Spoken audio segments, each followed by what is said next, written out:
கர்த்தருக்கு ஸ்தோத்திரம். கர்த்தராகிய இயேசு கிறிஸ்துவின் இன்ப நாமத்தில் இனிய வாழ்த்துக்கள். இன்றைய தியானத்திற்காக ஜெபித்த பொழுது தேவன் தந்த வசனம் யோவான் எழுதின சுவிசேஷம் 11ஆம் அதிகாரம் 39ஆம் வசனம்.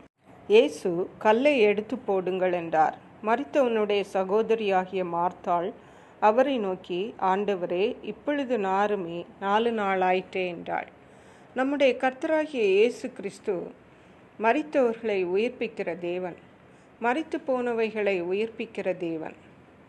இயேசு கிறிஸ்து இந்த உலகத்தில் மனித ரூபமாக இருந்த நாட்களில் ஒரு நாள் அவர் தன்னுடைய நண்பனாகிய லாசரு மரித்ததை அறிந்து அங்கே சென்றார்.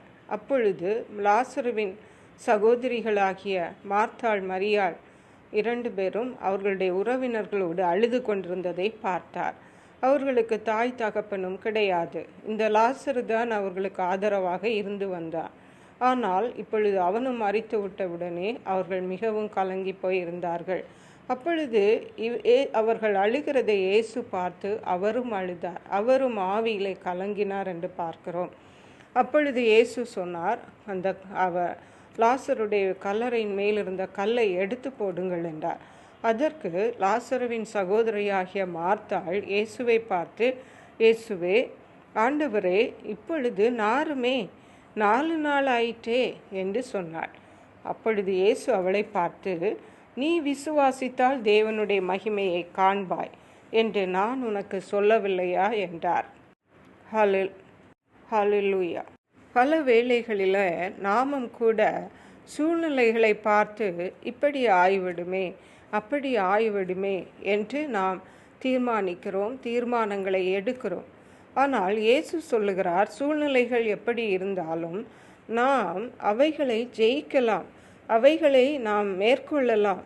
எப்படி என்றால், நாம் தேவனிடத்தில் விசுவாசமாய் இருக்கும் பொழுது தேவன் அவைகளை நமக்கு செய்து தருவார். அப்பொழுது அவர்கள் அந்த கல்லறையில் இருந்த கல்லை எடுத்து போட்டார்கள். எடுத்து போட்டவுடனே இயேசு ஒரு சிறிய ஜெபம் பண்ணி, லாசருவே, வெளியே வா என்று உரத்த சத்தமாய் கூப்பிட்டார். உடனே லாசரு உயிரோடு எழும்பி வந்தான் என்று பார்க்கிறோம். அருமையான கர்த்தருடைய பிள்ளைகளே, நம்முடைய கர்த்தராகிய இயேசு நம்முடைய வாழ்க்கையிலே மரித்து போனவைகளை உயிர்ப்பிக்கிற தேவன். வாழ்க்கையிலே எந்தெந்த காரியங்களிலே நாம் மேலே எழும்ப முடியாமல் காணப்படுகிறோமோ அந்த காரியங்களிலிருந்து தேவன் நம்மை உயர எழும்ப பண்ணுகிறவர், நம்மை உயிர்ப்பிக்கிற தேவன்.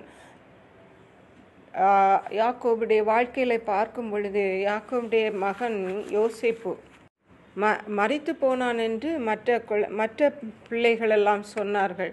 ஆனால் ஒரு நாள் வந்தது, யோசேப்பு உயிரோடே இருக்கிறார் என்று அவருக்கு சொல்லப்பட்ட பொழுது யாக்கோபுடைய ஆவி உயிர்த்தது என்று சொல்லப்பட்டிருக்கிறது. ஹல்லேலூயா. தாவீது ராஜா சொல்லுகிறார், நான் துன்பத்தின் நடுவில் நடந்தாலும் நீர் என்னை உயிர்ப்பிப்பீர் என்று. ஆம், பிரியமான தேவனுடைய பிள்ளைகளே, நம்முடைய தேவனாகிய கர்த்தர் நம்மை உயிர்ப்பிக்கிற தேவனாக காணப்படுகிறார். ஹல்லேலூயா. 1 யோவான் எழுதின நிருபம் 5ஆம் அதிகாரம் 4ஆம் வசனம் சொல்லுகிறது, நம்முடைய விசுவாசமே உலகத்தை ஜெயிக்கிற ஜெயம் என்று. பிரியமான கர்த்தருடைய பிள்ளைகளே, நாம் தேவனிடத்தில் விசுவாசமாக இருக்கும் பொழுது நம்முடைய சூழ்நிலைகளில் நாம் ஜெயிக்கலாம். நம்முடைய பிரச்சனைகளிலிருந்து விடுதலை பெறலாம், நம்முடைய வியாதிகளிலிருந்து சுகம் பெறலாம், நம்முடைய தோல்விகளிலிருந்து வெற்றி பெறலாம். நம்முடைய விசுவாசமே உலகத்தை ஜெயிக்கிற ஜெயம். ஆகவே விசுவாசத்தை விட்டு விடாதிருங்கள், விசுவாசத்திலே வளருங்கள் அனுதினமும். ஆபிரகாம் தேவனை ஸ்தோத்தரித்து, தான் பெற்றுக்கொண்ட வாக்கு தத்தத்திற்காக தேவனை ஸ்தோத்தரித்து விசுவாசத்திலே வல்லவனானான் என்று சொல்லப்பட்டது போல நாமும் தேவனை ஸ்தோத்தரித்து நாம் விசுவாசத்தில் வல்லவர்களாகவும் தேவனுடைய அற்புதங்களை இம்மையிலும் அருமையிலும் சுதந்தரிப்போம். கர்த்தர் தாம் இந்த வார்த்தைகளை ஆசீர்வதிப்பாராக. ஜெபிப்போம். எங்களை கிருபை நேசித்து பாதுகாத்து வழி நடத்துகிற எங்கள் அன்பின் தகப்பனே, ஆசீர்வதிக்கப்பட்ட இந்த நல்ல நாளுக்காக நன்றி.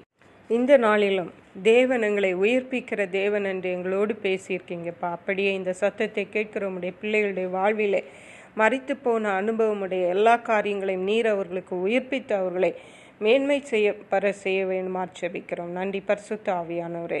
மீட்பர் இரட்சகருமாகிய இயேசு கிறிஸ்துவின் இன்ப நாமத்தில் ஜெபிக்கிறோம் எங்கள் அன்புள்ள பரமபிதாவே. ஆமென். God bless you.